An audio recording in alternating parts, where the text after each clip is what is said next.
Ladies and gentlemen, first of all, we need to know that the Malay archipelago is extremely diverse region. People living in different parts of the Malay archipelago had different forms of culture. This is due to the fact that, in terms of the geography, demography, people living in the different parts, they would evolve into different forms of cultural features. And for the case of the Thai Malay Peninsula, we have a specific and very unique cultural features as far as the development of a maritime kingdom. So, one of the most dominant polity in the Thai Malay Peninsula is the polity of ancient KEDAH. And the speciality of ancient KEDAH was due to its, firstly, the geostrategic position, the natural environment, as well as its position as the economic and population center in the Malay Peninsula. Now, for today, I'm going to present three main things. Number one is to discuss the archaeological remains that we have in ancient KEDAH, which can be dated from the 2nd to the 13th century CE.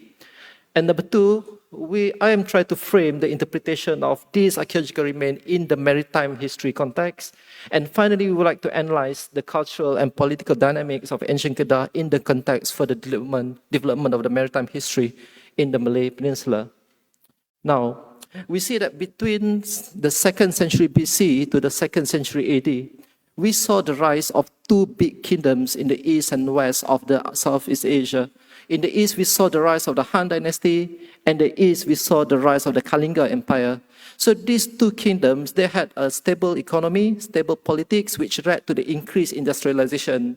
And with industrialization, they had an excess of commodity, which led to their need to trade. And from the 2nd century onwards, we saw that there was a development of trade route, which connects India with China, which brought in their commodity.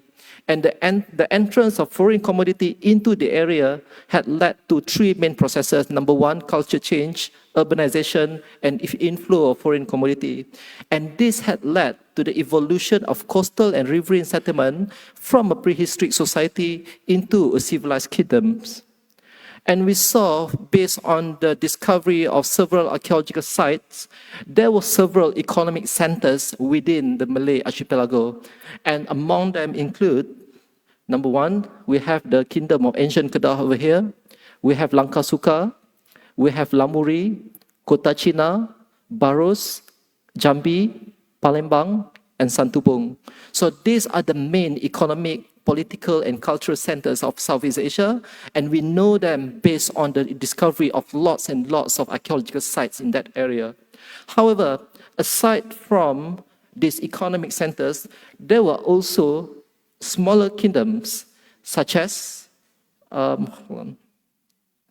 we have, number one, is in Temasek, we have Muar, we have Klang, we have Beruas, Perak, this is in Besut, Pahang, Endau Rompin, and we have over here in somewhere in the Mersing area. So these are the smaller polities which we know its existence based on Chinese records. Okay, so the smaller polities, their function is to export the products, mostly consisting of rainforest products. And they existed from the 7th to the 14th century CE, but the more dominant ones are these, based on the discovery of the archaeological evidences. Now, we believe that ancient KEDAH was the most dominant polity in the Malay archipelago before the 14th century CE.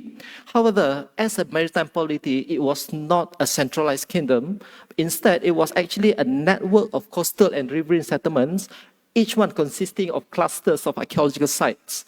And we believe that Bujang Valley is one of the most dominant archaeological sites and center for population in ancient KEDAH, based on the sheer number of archaeological sites there.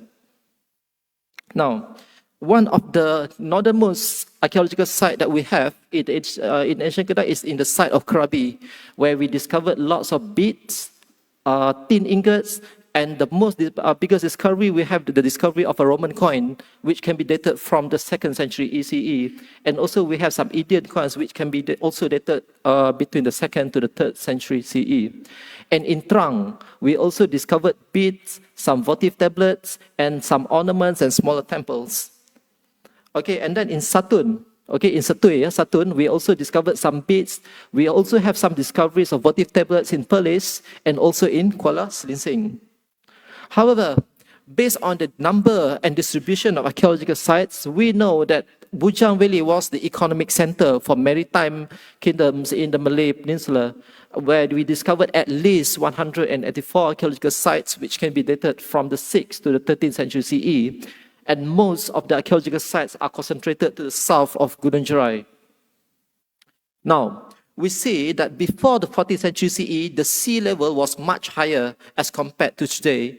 And the area where we see today as paddy fields and swamps were actually underwater. So we should view the Bujang Valley not as a landmass, but it was actually a very big bay where most of the archaeological sites were located on its ancient shoreline. Okay, so in ancient times, we should view Bujang Valley not as it is a coastal town. It was a protected bay. Gunung Jerai was actually a tanjung at that time, and it had some sandy beaches. So the yellow line was actually the ancient coastline for ancient KEDAH, and most of the archaeological sites were scattered along the ancient coastline over here. And when we reconstructed the form of paleo coastline, so ancient KEDAH looked pretty much like this. So it was a large bay, and most of the hills were actually islands in those days. And on top of each of these hills, we discovered lots of archaeological sites there. Now, so we see that within the Bujang Valley should not be viewed as a single pot, but it was actually a cluster of different settlements. And there were three main settlements within the Bujang Valley. Number one, we have the Sungai Muda complex located to the south. Number two, we have the Sungai Bujang complex, and number three, we have the Sungai Batu complex. Each complex would have their own specific economic functions. For instance, we have the Sungai Batu complex, which function as the center for iron production. We have the Sungai Muda complex, which function as the center for bead making, pottery making, for the center for the collection of rainforest products, as well as the trading center. And we also have Sungai Bujang complex, where it functioned as a center for trade. So we have three settlements. Each one would have the specific economic function, and possibly they were ruled separately. So when we look at the political structure of a maritime kingdom, they did not exist as a centralized political system, but just as a confederation of coastal and riverine polities. Yeah. And this is among the archaeological findings that we have in the Bujang Valley. So we discovered lots of Hindu statues, okay, which were made of granite, and they were not very complete. They are quite small in size. These are the pedestals, pedestal used to place some religious statues. And we discovered lots and lots of inscriptions, which are written in several scripts, including this is written in the Pallava script, and this is actually written in the Javanese script, okay, which can be dated from the 9th to the 10th century CE. And the script shows similarity with those written in Borobudur. So it shows some sort of interconnectivity between ancient KEDAH with India, as well as other parts of Southeast Asia.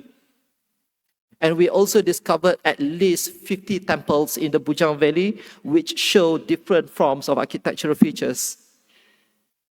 Okay, these are the temples which were excavated in the year 1937, but most of them were destroyed because, when the foreign archaeologists did their excavation, they did not do any conservation afterwards. And the most important discovery that we have in the Bujang Valley are the foreign ceramics.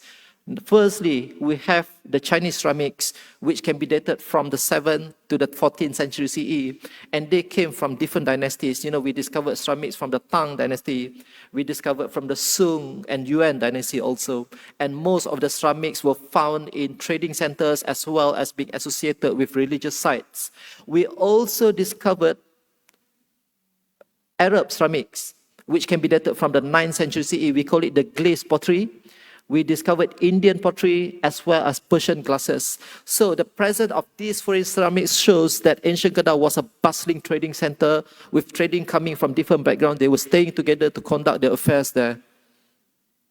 And we also discovered lots and lots of beads, and most of the beads were locally made. They used the Indian technology, it came from Arika Medu, southern India, and as the raw material, they used broken Arab glasses. They smelted the Arab glasses and they make it into beads and they resell that thing. So it shows that the people there were quite innovative.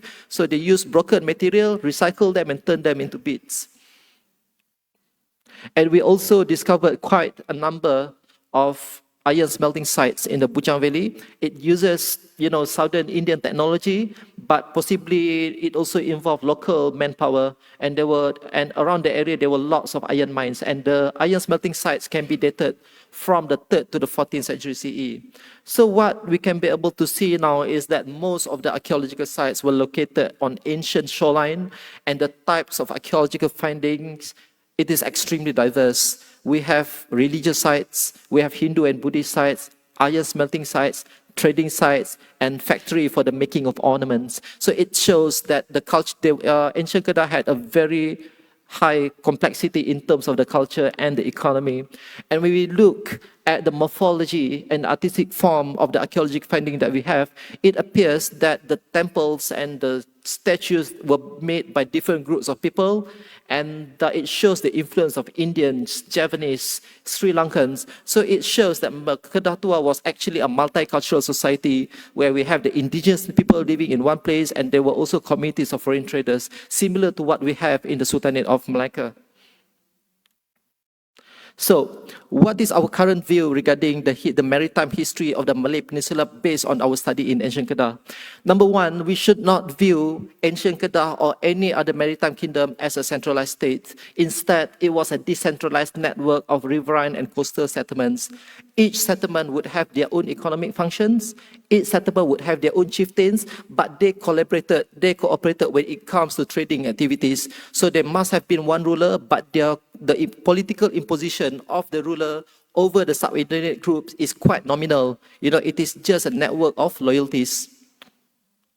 In terms of Indianization, it appears that Indian cultural expansion before the 14th century CE is selective and uneven, at varying level of adoption across different settlements. What I'm saying here is that different settlements would have different level of acceptance to Indian culture. Some people accept and some people do not. So when we look at the history of the Malay Peninsula, it is extremely diverse. The Malay society was also very diverse during that time. So we cannot be able to paint the whole area with the same color. So people in Pahang and people in KEDAH, they are totally different because of the difference in terms of their cultural agency. And when it comes to the role of religion and monument, we believe that the temples in the Bujang Valley, they were structures built by individual communities and local religious groups for cultural purposes, for religious purposes, but they do not have any political implications. We believe that most of the archaeological sites, the Hindu and Buddhist sites in the Bujang Valley, were constructed to cater for the need of traders, and only a small number of the local population living in the coastal areas were influenced by Hindu and Buddhist religion. This is due to the fact that when we go into the interior of the time Malay Peninsula, we did not find any Hindu or Buddhist sites. And when we go to other states in Malaysia, such as Pahang, Terengganu, Kelantan, we have not found much of the Hindu and Buddhist sites like what we found in ancient KEDAH. So it is strong for us to say that the whole of the Malay Peninsula accepted Hinduism or Buddhism. So I say that the Malay Peninsula is a very diverse area. Different areas would have different level of acceptance towards Indian culture.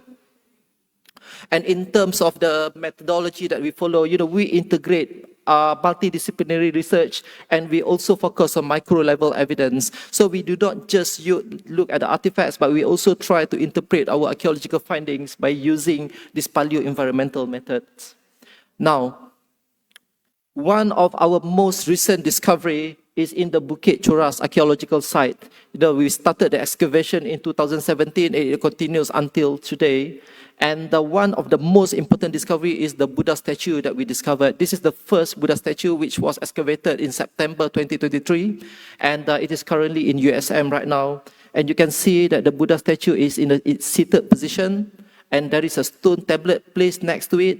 And on the lap of the Buddha statue, we discovered a Sanskrit inscription. So this is by far the greatest discovery that we have in Malaysia, and we are going to continue discovering. So this is the first statue that we discovered. This is the second statue we discovered. So the first statue was discovered at the southern wall of the temple. This one was discovered at the western wall of the temple. And the third statue, this is the most complete statue that we have discovered by far in the Bujang Valley. It was discovered at the northern wall of the temple. It is almost life-size. And you can see the drapery of the statue. It was seated on a lotus throne and in a meditating position. And the most important thing is the first two statues, we only discovered half of it, but the third one, we discovered the head. And what we did, we took the head and we restored it back to the body. And this is what we found, a complete Buddha statue in the Bujang Valley. And when we look at the iconography of the statue, it shows clear South Asian influence. And it is made of a material known as stucco. Stucco is a mixture of lime, gravel, and broken pottery. And they are just like an ancient cement. It was carved on site. And this statue can be dated from the 7th to the 8th century CE, and it shows some resemblance with the statues discovered in Sri Lanka. Okay, so this is among the greatest discovery that we have in the Bujang Valley by far, and this was discovered in June last year. And we have just excavated 30% of the whole site, and we expect more discoveries to happen in the future. Now, so this is some different, different angles of the statue. And the statue has been removed from the site and it is being kept in USM right now. And this is the drone image of the temple that we excavated. So this is the eastern part and we have not yet opened this is the western part, and the eastern part of the temple had not yet been excavated, and we believe most of the bigger findings are located in the eastern part. So we plan to excavate after Raya this year, and there is another temple to the south which we had not yet touched. And this is the temple. When we close up, this is the drone image of the temple. You know, so we see that at each cardinal point there is a chamber, and within the chamber there are we can find all the treasures. You know, we have statues, we have inscriptions, pottery, iron objects, etc. And when we look at the architecture of the temple, it shows some similarity with the sites located in eastern India. So, and that shows the interconnectivity between the communities living in the Malay Peninsula with India as well as other parts of the region. And aside from statues, we also discovered ancient inscriptions written in Pallava script and Sanskrit language.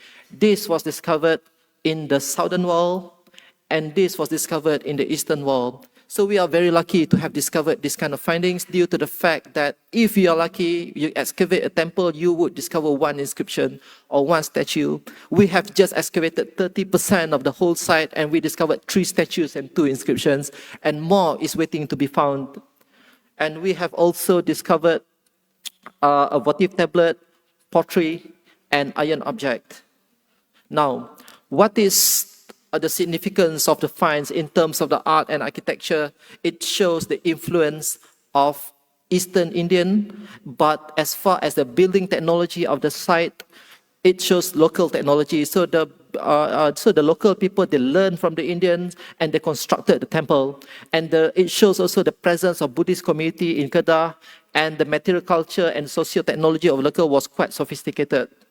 And the most important thing when we talk about the maritime history of KEDAH, we should view the coastal societies in the Malay Peninsula as a multicultural society. We have the indigenous population, and due to its geostrategic position, there were also communities of foreign traders consisting of Indian, Chinese, Arabs, Persian, as well as other communities from Southeast Asia.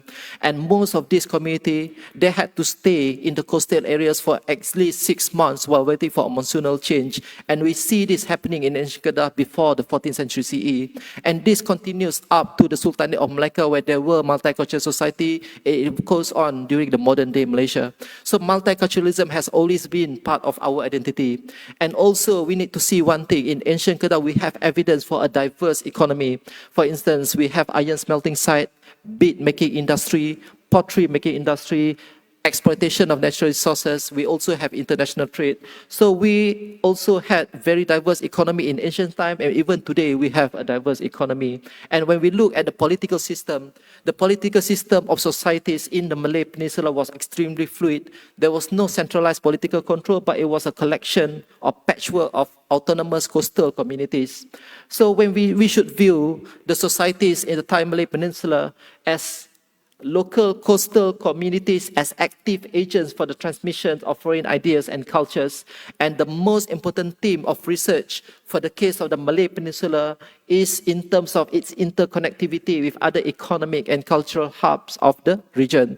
So I believe that the excavation in KEDAH had shown the presence of an urbanized society, the presence of a complex economy and complex cultures. However, the center for settlement is not just in KEDAH, as I think that there are some potential for archaeological research in Pahang, especially at the upper reaches of the Pahang River, where they discovered lots of Neolithic sites. So I hope that in the future, we can be able to conduct more research in Pahang as well as in other parts of the Malay Peninsula, and we can be able to compare our findings to establish a good cultural profile of the region. Thank you so much. Thank you, Dr. Nasha, for the interesting finding and engaging presentation about ancient KEDAH as a key maritime.